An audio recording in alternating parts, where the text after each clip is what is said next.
La parole est à Monsieur Marc Le Fur.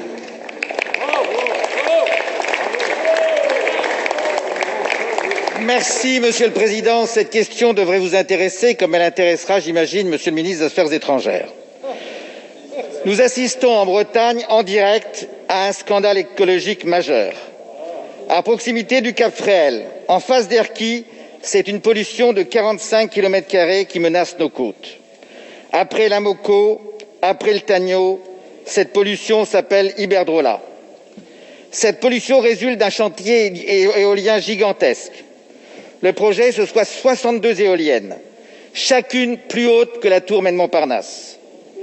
Et pour cela, on veut privatiser un espace maritime de la taille de la ville de Paris. Tout cela avec la caution du gouvernement. C'est une menace pour nos pêcheurs. Ils sont 1000 à travailler sur cette zone. Magnifique gisement de coquilles Saint-Jacques. Ils ont déjà le problème du Brexit, du Jersey. On va leur rajouter ça. C'est une menace pour la biodiversité. Une menace pour la biodiversité, pour les fonds marins. Votre ministère de l'Environnement a accordé 61 dérogations à des règles qui, normalement, devaient protéger les oiseaux, devaient protéger les mammifères marins. Eh bien, c'est cela la menace. La menace aussi pour le contribuable. 155 € le mégawattheure le plus cher d'Europe. Tout ça, c'est 4,7 milliards qui vont être versés, une rente qui va être versée par les Français à cette société étrangère. Eh bien, il faut en finir. Alors, mesdames et messieurs du gouvernement, ce que nous exigeons, c'est que ce bateau qui forait, qui polluait, nous ne voulons plus le voir en face de nos côtes. Ça serait pas normal. D'autre part, nous ne voulons plus voir cette menace qui pèse sur nos pêcheurs et sur nos mytiliculteurs. Faites tout ce qui est possible de faire pour éviter que cette pollution arrive sur les côtes à la veille même de la saison touristique. Et puis sur le fond, arrêtez ce projet funeste. Merci. La parole est à Madame Bérangère Abba, secrétaire d'État chargée de la biodiversité.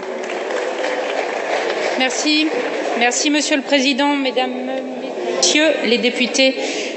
Monsieur le député Le Fur, ce projet, il a 3 ans, vous le savez, et malheureusement, effectivement, aujourd'hui, nous déplorons cet incident, donc aux alentours de 6 heures hier matin, où une pollution, si vous voulez bien, où une pollution marine a effectivement été détectée au large de Saint-Brieuc, avec pour origine une fuite d'huile qui est survenue à bord d'un navire de forage Ailus dans le cadre des travaux de déploiement du futur parc aérien de Saint-Brieuc.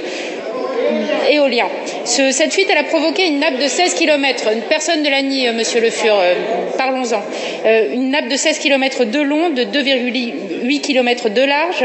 Le préfet maritime d'Atlantique a immédiatement décidé d'engager le bâtiment de soutien et d'assistance affrété sapeur. La réaction a été immédiate. Le matériel de lutte anti-pollution est déployé et les équipages d'eux-mêmes, et je tiens d'ailleurs à saluer leur travail qui est absolument exemplaire. Avec donc des travaux qui ont évidemment temporairement été stoppés, et nous avons effectué un signalement au procureur de Brest. Il s'agit d'une énergie d'avenir, Monsieur Le Fur, et nous n'y renoncerons pas sans évidemment tolérer de quelconque atteinte à l'environnement. Et sur cette construction et ce déploiement des parcs éoliens en mer, nous serons et nous sommes à chaque instant des plus vigilants. Nous ne tolérerons aucune négligence. C'est une évidence. Le constructeur évoque à 7 heures de l'huile biodégradable selon les critères internationaux de l'OCDE. Cela devra être observé, cela devra être avéré. À cet égard, donc, construire ce parc éolien nous permet de déployer une énergie qui est absolument compétitive, avec une création d'emplois en France. Elle nous permet d'atteindre des objectifs climatiques. Ce projet, il a 3 ans, Monsieur Le Fur. Nous avons nécessité de le déployer en associant le public, et nous ferons toute la lumière sur cette affaire. Merci, Madame la Ministre.